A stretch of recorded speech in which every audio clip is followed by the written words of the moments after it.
बच्चों, हम इलेक्ट्रोस्टैटिक्स में इलेक्ट्रिक डायपोल पढ़ते थे और उस इलेक्ट्रिक डायपोल के टू कंडीशंस में हम इलेक्ट्रिक फील्ड फाइंड करते थे। इलेक्ट्रिक फील्ड या स्ट्रेंथ ऑफ इलेक्ट्रिक फील्ड। वैसे ही हम यहाँ पर मैग्नेटिज्म में अगर देखते हैं तो मैग्नेटिज्म में कोई भी एक मैग्नेट है तो उसके टू पोल्स होते हैं। तो वो टू पोल्स वाला मैग्नेट है तो वो भी एक डायपोल है और उसको हम बोलेंगे मैग्नेटिक डायपोल। तो क्या मैग्नेटिक डायपोल के लिए भी हम कोई मैग्नेटिक फील्ड फाइंड कर सकेंगे? तो इसमें हम देखते हैं कि ये भी एक डायपोल है, तो इसमें भी हम टू कंडीशंस में मैग्नेटिक फील्ड फाइंड कर सकते हैं। एक कंडीशंस है कि हम एंड ऑन पोजिशन पे देखें। एंड ऑन पोजिशन मतलब एक मैग्नेट है, उसके एक्सियल पोजीशन पे जो एक्सिस है ना, उसकी एक्सिस जिस लाइन से जाती है उस एक्सिस के किसी भी एक पॉइंट पर मैग्नेटिक फील्ड फाइंड कर सकते हैं। और दूसरी कंडीशन, हम उसकी जो एक्सिस है उसके जस्ट परपेंडिकुलर या फिर इक्वाटोरियल पोजीशन पे भी मैग्नेटिक फाइंड कर सकते हैं। क्या हम ऐसा कर सकते हैं? तो बिल्कुल जरूर ऐसा हम कर सकते हैं। तो आज हम देखेंगे कि एक मैग्नेटिक डायपोल, जो हम यहाँ पर एक बार मैग्नेट लेंगे और उसकी एक्सियल पोजीशन या एंड ऑन पोजीशन पर मैग्नेटिक फील्ड फाइंड करेंगे और उसकी मैग्नीट्यूड कितनी होती है वो देखेंगे और रिजल्टेंट उसका डायरेक्शन क्या होती है वो देखेंगे। तो सबसे पहले हम इसी को देखते हैं। तो जो फर्स्ट हमारा रहेगा वो रहेगी and on position. And on position, और इसी को हम बोल सकते हैं एक्सियल पोजीशन। ओके, तो अब हम देखें कि यहां पर एक हम बार मैग्नेट लेते हैं। इस टाइप से हमने एक बार मैग्नेट लिया और इस बार मैग्नेट के टू पोल्स होते हैं। एक को हम बोलते हैं एस पोल और दूसरे पोल को हम बोलते हैं एन पोल। इन दोनों पोल से जाती हुई एक लाइन होती है। इस लाइन को अब हम बोलते हैं, इस जो बार मैग्नेट है इसकी एक्सिस। और यहां पर एक पॉइंट लेते हैं इसके बीचों बीच में, इसको हम बोलते हैं ओरिजिन पॉइंट या सेंटर पॉइंट। ठीक, इस सेंटर पॉइंट से इस एस पोल की डिस्टेंस होती है एल, हम लेते हैं। और उसके बाद सेंटर पॉइंट से एन पोल की डिस्टेंस भी हम एन लेते हैं और ये दोनों डिस्टेंस इक्वल होती है। तो अब इन दोनों पोल्स की जो लेंथ है बीच की वो 2l लेंगे और इस 2l जो लेंथ है इसको इस मैग्नेट का हम इफेक्टिव लेंथ भी बोलते हैं। तो ये तो हमने देखा। अब ये जो एक्सिस है इस पे इधर कहीं भी एक पॉइंट ले सकते हैं, ऐसी ऑब्जर्वेशन पॉइंट, और उस ऑब्जर्वेशन पॉइंट को इस साइड भी हम ले सकते हैं। तो जनरली बहुत सारी बुक्स में इस साइड लिया है तो हम इधर ही ले लेते हैं। तो यहां पर एक कोई पॉइंट लेते हैं P, जिसको हम ऑब्जर्वेशन पॉइंट बोलते हैं। इस पॉइंट पर इस मैग्नेट के कारण हम strength of magnetic field find करेंगे या फिर हम मैग्नेटिक फील्ड फाइंड करेंगे। तो इसकी जो डिस्टेंस है वो हम ऑलवेज इस मैग्नेट के सेंटर से ही मेजर करते हैं। तो सेंटर से जो इसकी डिस्टेंस है उसको हम सपोज ये कितनी है R से हम डिनोट करते हैं। ठीक है, तो हम यहां पर देखते हैं कि जो ये मैग्नेट है ना इसके अराउंड में मैग्नेटिक फील्ड प्रोड्यूस होती है और उस फील्ड के अंदर इस एक्सियल पोजीशन पे हम एक पॉइंट लिया और यहां पर हम मैग्नेटिक फील्ड फाइंड करेंगे। और इससे पहले हम पढ़ चुके हैं कि एक मोनोपोल है। मोनोपोल मतलब कोई मैग्नेट के एक ही पोल। एक्चुअली जो मोनोपोल है ना, मैग्नेट का एक ही पोल कभी भी एग्जिस्ट नहीं करता है, बट हम उसको एक इमेजिन करके एक ही पोल, मैग्नेट का एक ही पोल हो और उसके कारण स्ट्रेंथ ऑफ मैग्नेटिक फील्ड कितना होगा उसके लिए हमने डेरिवेशन फाइंड कर चुके हैं इसकी पहले वाले लेक्चर में। तो अब हम देखते हैं, तो ये जो एन पोल है अगर हम इसको सिंगल इमेजिन करते हैं तो ये भी एक मोनोपोल है इस मैग्नेट का, ये भी एक मोनोपोल है। जब हम पूरे मैग्नेट की बात करते हैं तब इसमें दो पोल होते हैं और तब हम इसको डायपोल बोलते हैं। हम जानते हैं कि एक मोनोपोल है उस मोनोपोल के कारण उसके अराउंड में किसी एक पॉइंट पर मैग्नेटिक फील्ड के लिए या फिर स्ट्रेंथ ऑफ मैग्नेटिक फील्ड का जो फॉर्मूला होता है वो B equal mu naught upon 4 पाई होता है। और उस पोल का पोल स्ट्रेंथ यहां लिखते हैं, यदि क्यूएम पोल स्ट्रेंथ है तो क्यूएम, और उस पॉइंट जहां पर हम strength of magnetic field find करना चाह रहे हैं उसकी डिस्टेंस लेते हैं। तो इससे पहले वाले लेक्चर में हमने यहां पर आर डिस्टेंस लिया था और उसका आर नहीं लिया था हमने, यहां शायद हमने डी ली थी। ठीक है ना, कुछ भी ले सकते हैं, डिस्टेंस होना चाहिए और इसका स्क्वायर, ऐसा था वो फॉर्मूला। अब यहां पर हम देख रहे हैं, हम तो एक मैग्नेट के कारण फाइंड कर रहे हैं, पर हम एक एक पोल के कारण इस पॉइंट पर मैग्नेटिक फील्ड फाइंड करेंगे। ठीक है ना, तो सबसे पहले हम देखते हैं कि एन पोल के कारण पॉइंट पी, जहां पर एक यूनिट नॉर्थ पोल हम इमेजिन कर रहे हैं, ऐसा मान रहे हैं कि वहां पर एक नॉर्थ पोल रखा हुआ है, यूनिट नॉर्थ पोल। तो इस पर इस के कारण, इस पोल के कारण मैग्नेटिक फील्ड का फाइंड करेंगे। तो ये अगर इसको अगर सिंगल इमेजिन करें तो ये एक मोनोपोल है। तो हम अब क्या करेंगे, इसी फॉर्मूला से मैग्नेटिक फील्ड का फॉर्मूला इसके लिए रखेंगे हम। तो हम देखते हैं कि एन पोल के कारण पॉइंट पी पर मैग्नेटिक फील्ड की जो स्ट्रेंथ है सपोज वो है B1 और म्यू नॉट अपॉन 4 पाई, ये फॉर्मूला इसी से ले रहे हैं हम। और यहां जो पोल स्ट्रेंथ लेते हैं उस पोल का लेते हैं जिसके कारण यहां पर फाइंड कर रहे हैं। तो यहां पर नॉर्थ पोल है, ये ऑब्जर्वेशन पॉइंट पे जो टेस्ट पोल है उसका स्ट्रेंथ नहीं लेते, उसका पोल स्ट्रेंथ हम नहीं लेते, पोल स्ट्रेंथ हम इसका लेते हैं। ठीक है ना, तो इसकी पोल स्ट्रेंथ कितनी है, इसकी है QM, और पॉइंट P की डिस्टेंस इससे कितनी है, वो है NP और उसका स्क्वायर लेते हैं। ठीक, अब इसकी इसकी जो डायरेक्शन है वो किस डायरेक्शन में होगी, तो इसकी डायरेक्शन किस डायरेक्शन में होगी, इस पर जो फोर्स लग रहा है इस पोल के कारण, उसी फोर्स की डायरेक्शन में ही मैग्नेटिक फील्ड की डायरेक्शन होगी, क्योंकि ये वेक्टर क्वांटिटी है। तो यहां पर तो ये यूनिट नॉर्थ पोल है, यहां पर नॉर्थ पोल है, तो नॉर्थ पोल इसको रिपेल करेगा, और जब रिपेल करेगा तो इस पर जो फोर्स लगेगा वो इस डायरेक्शन में इससे दूर की ओर लगेगा।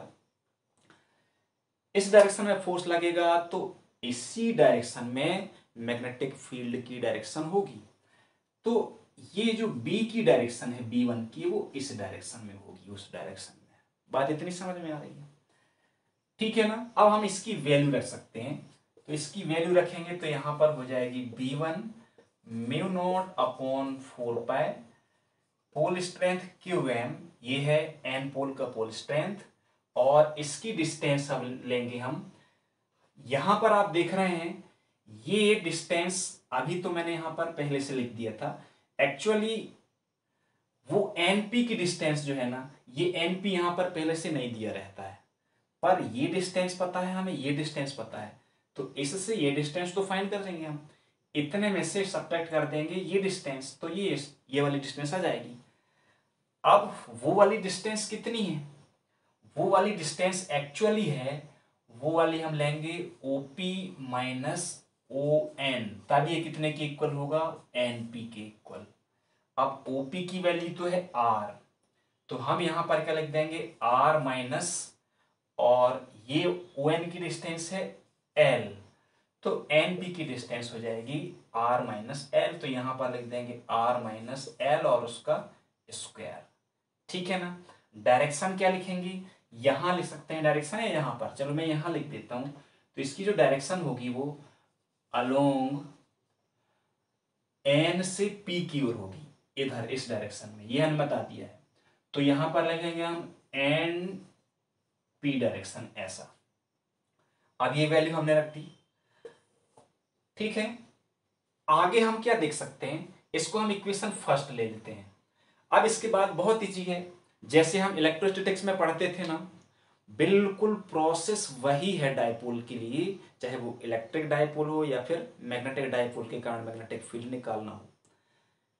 तो वहां जैसे हमने पढ़े थे, हम यहां रिवीजन ही टाइप के कर रहे हैं। तो अब हम सेकेंड पोल जो है एस पोल उसके कारण देखते हैं। तो हम लिखेंगे ड्यू टू एस पोल।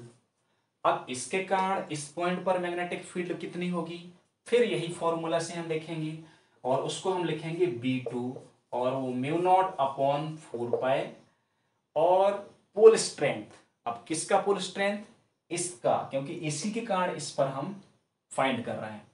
तो इसका पोल स्ट्रेंथ तो QM है, QM, और इस पोल से इस ऑब्जर्वेशन पॉइंट की जो डिस्टेंस है वो क्या होगी SP। तो SP और उसका स्क्वायर। अब इसकी डायरेक्शन क्या होगी, तो डायरेक्शन जिस डायरेक्शन में उस पर फोर्स लगता है, जैसे यहां पर north pole unit, north pole जो टेस्ट पोल वहां पर रखा हुआ है उस पर जो फोर्स लगेगा इसके कारण उसी की डायरेक्शन में मैग्नेटिक फील्ड की डायरेक्शन होगी। ये एस पोल है और यहाँ यूनिट नॉर्थ पोल रखा हुआ है, तो इसको ये अट्रैक्ट करेगा। तो इस पर जो फोर्स लगेगा वो इस डायरेक्शन में अट्रैक्शन फोर्स लगेगा। तो जिस डायरेक्शन में उसको अट्रैक्शन फोर्स लगेगा उसी डायरेक्शन में उसको उसकी मैग्नेटिक फील्ड की डायरेक्शन होगी या फिर स्ट्रेंथ ऑफ मैग्नेटिक फील्ड की डायरेक्शन होगी। तो यहां पर B2 की डायरेक्शन होगी इस डायरेक्शन में।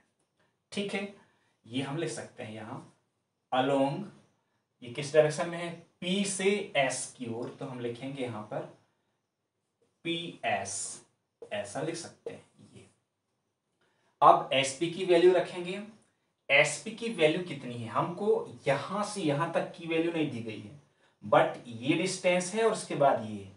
तो टोटल SP की वैल्यू हो सकती है SP इक्वल PO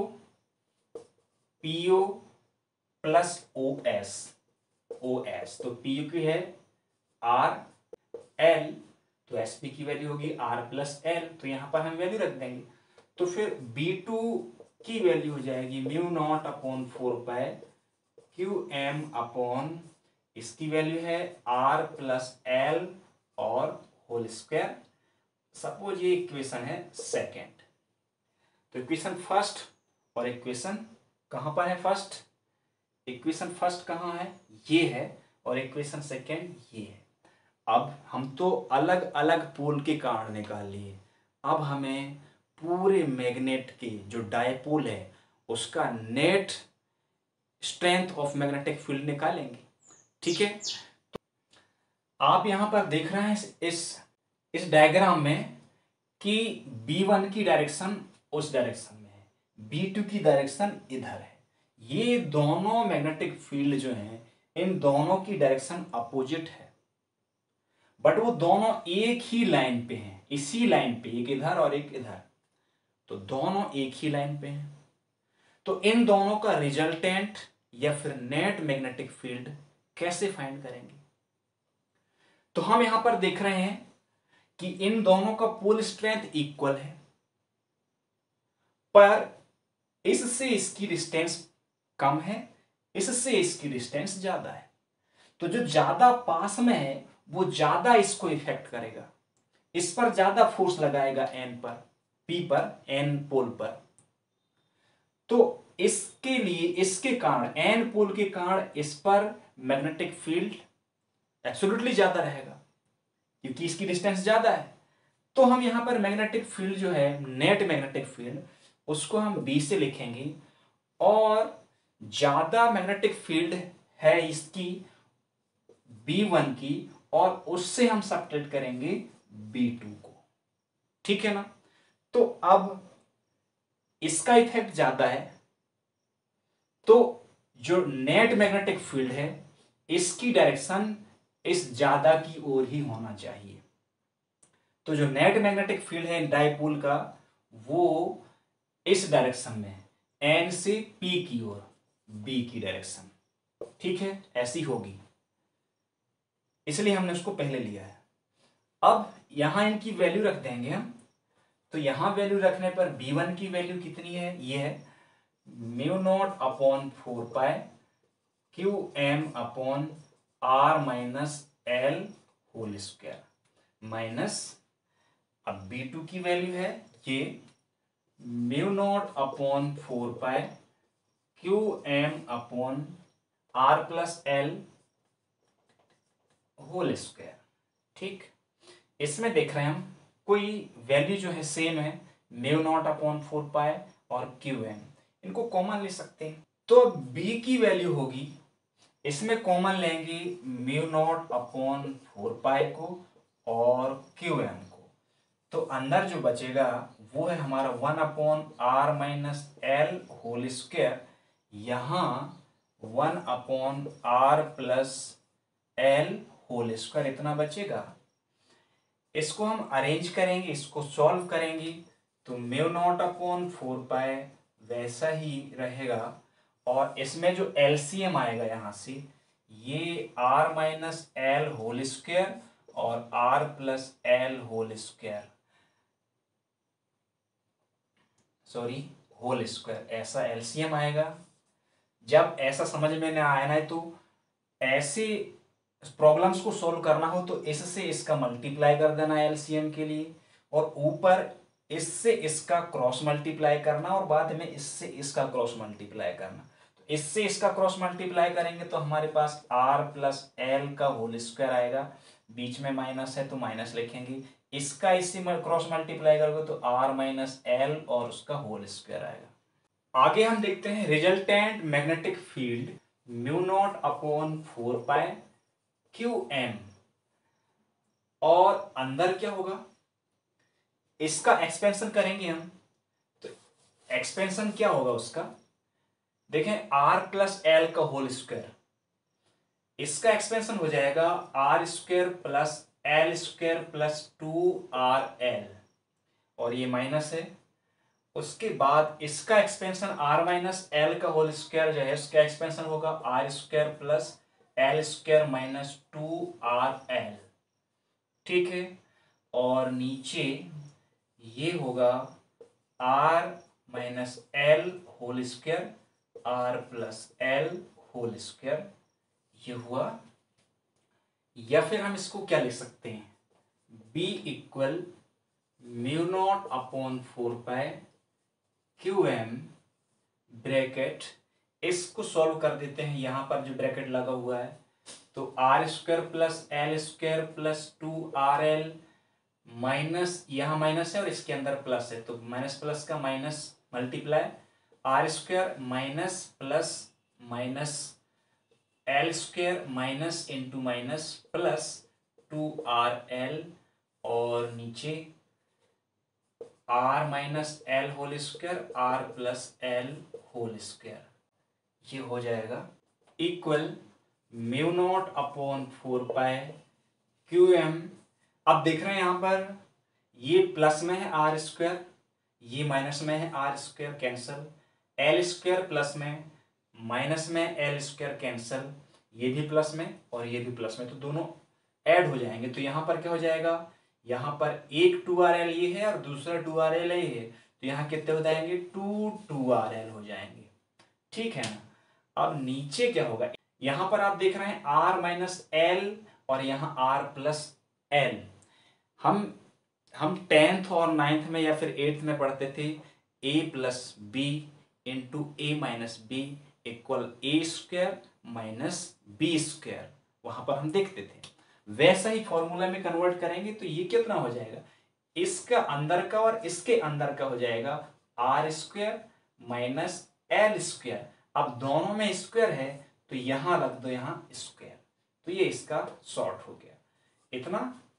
इसको हम थोड़ा सा और लिख सकते हैं, म्यू नॉट अपॉन 4 पाई क्यू एम, और इसको अरेंज करो। अब देखें ये क्यू एम है और यहां एल है, हम किसी भी तरीके से यहां पर एक फॉर्मूला के फॉर्म में इनको अरेंज करेंगे, तो यहां आप लिख लो, यहां क्यू एम लिखो, और उसके बाद यहां 2 है तो यहां 2l लिख दो। अब ये 2 और ये l आ गया, अब यहां 2r बचा तो यहां लिख दो 2r, और नीचे r² minus l² whole square, ये हुआ। अब आप देख रहे हैं कि QM इंटू 2l, ये जो है ना, ये फॉर्मूला है मैग्नेटिक डायपोल मोमेंट का। हम जानते हैं कि QM इंटू 2l इक्वल होता है M मैग्नेटिक डायपोल मोमेंट। तो यहाँ पर हम इसकी जगह में m लिख देंगे, तो हमारे पास b जो होगी उसकी वैल्यू होगी म्यू नॉट अपॉन 4 पाई, और इसकी वैल्यू हो गई m, और यहाँ बचा 2r, और नीचे R square minus L square और उसका होल स्क्वायर। ये एक इक्वेशन मिला हमें। अब यहां पर आप देख रहे हैं मैग्नेट अगर छोटा है, मैग्नेट छोटा है तो ये जो मैग्नेट का आधा है इसकी लंबाई बहुत छोटी होगी, इसकी लेंथ एल की लेंथ, और ये सपोज ये जो ये पॉइंट पी है ना बहुत दूर है मैग्नेट से, तो इस डिस्टेंस के रिस्पेक्ट में ये वाली डिस्टेंस बहुत ही कम है। तो उसको हम लिख सकते हैं कि if L is very very less than R, अगर ऐसा हो तो यहां पर से इस इक्वेशन में यहां पर हम एल स्क्वायर को नेग्लेक्ट कर सकते हैं, ठीक है ना। तो जब हम इसको नेग्लेक्ट कर देंगे मतलब उसकी वैल्यू 0 रख देंगे, तो ये तो 0 हो जाएगा। तब ये b की वैल्यू क्या मिलेगी हमें, म्यू नॉट अपॉन 4 पाई, और यहां m, और ये 2 बचेगा, और 2r बचेगा नीचे ऊपर, और नीचे यहां r स्क्वायर होगा, और ये 0 हो गया, तो अब इसकी वैल्यू कितनी हो गई, यहां 2 आ गया। इसके आगे ये हो जाएगा b equal mu naught upon 4 पाई और m इंटू 2r, और ये r की पावर 4, इस r में से एक r कैंसिल कर देंगे, तो यहां b की वैल्यू हो जाएगी म्यू नॉट अपॉन 4, और ये 2 बचा तो इसको यहां सामने ले आओ, और ये m लिख दो, और नीचे r क्यूब। तो ये एक फॉर्मूला जो हमने फाइंड किया है, ये इस पॉइंट P पर मैग्नेटिक फील्ड की स्ट्रेंथ है इस मैग्नेटिक डायपोल के कारण। तो बहुत ही इजी है ये, और ये इंपॉर्टेंट भी है। बोर्ड एग्जाम्स में 2 डेरिवेशंस हैं इसकी, मैग्नेटिक डायपोल के कारण कोई पॉइंट पर मैग्नेटिक फील्ड फाइंड करने के लिए, एक इक्वेटोरियल पोजीशन पर और एक एक्सियल पोजीशन पर। तो ये तो हमने एक्सियल पोजीशन पर फाइंड किया, इन दोनों में से कोई एक आता है। अब हम नेक्स्ट लेक्चर में देखेंगे कि जो मैग्नेटिक डायपोल है उसके इक्वेटोरियल पोजीशन पे या फिर परपेंडिकुलर पोजीशन पे। जैसे ये एक मैग्नेटिक डायपोल है ना, इसके जस्ट परपेंडिकुलर ऐसी एक लाइन हम देखें, इमेजिन करें, तो उस लाइन को हम इक्वेटोरियल लाइन बोलेंगे जो इसके बीचों बीच से जाए ऐसी। तो इधर कहीं उस लाइन पे इक्वेटोरियल पोजीशन की कई लाइन जाएगी, इक्वेटोरियल लाइन, उसके किसी भी पॉइंट पर मैग्नेटिक फील्ड फाइंड करेंगे, ठीक है ना। तो इस लेक्चर में इतना ही। थैंक्स।